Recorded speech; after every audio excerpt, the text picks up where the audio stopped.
Yan, so luluto tayo mga lods ng escabeche.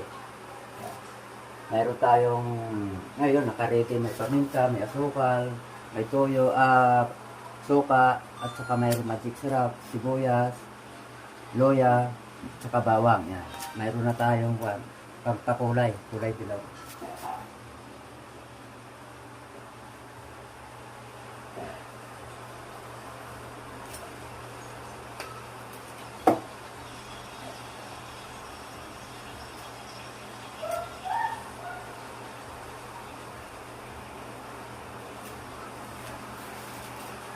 Unahin natin yung loya.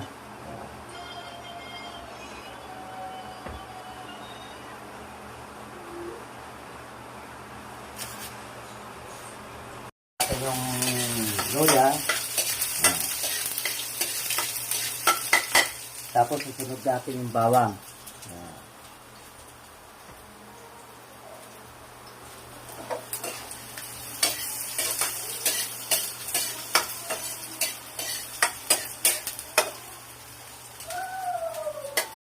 Ito, kumukulo na, tapos lagyan natin ng suka para medyo maasim siya ng konti. Para hindi pumanis yung niluluratin natin yung escabeche.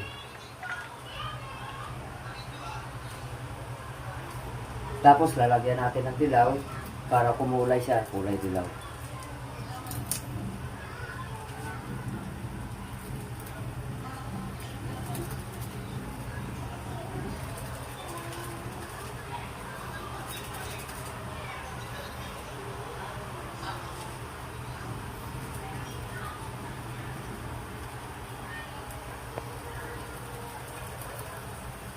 Yan.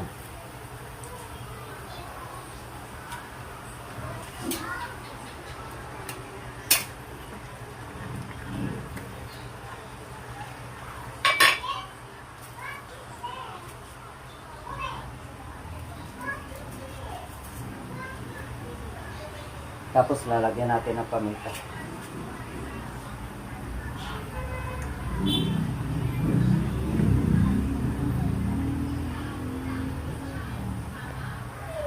Ayan, lalagyan na natin ng magic syrup. Tapos lalagyan natin papalasa, medyo manamis-namis na sopa.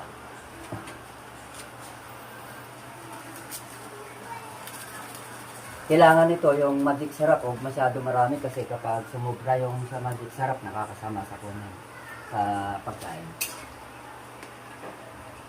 Tapos, pagkayari ng asukal, mga 5 minutes, mga 30, mga 3 seconds lang siguro, luto na ito.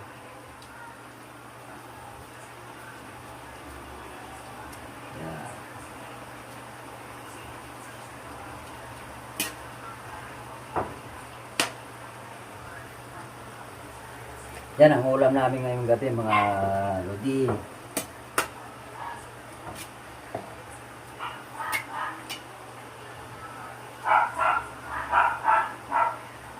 Titikman ko kung pwede na. Wala pa sa suka.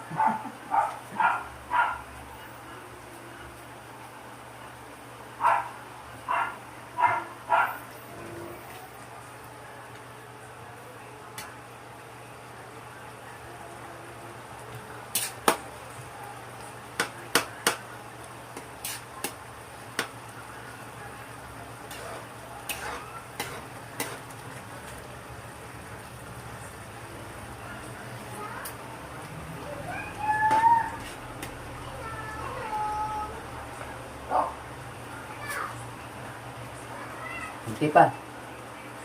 Hindi nakukuha yung tamis. Nauuna yung asim. Yun. Ito. Okay na ito.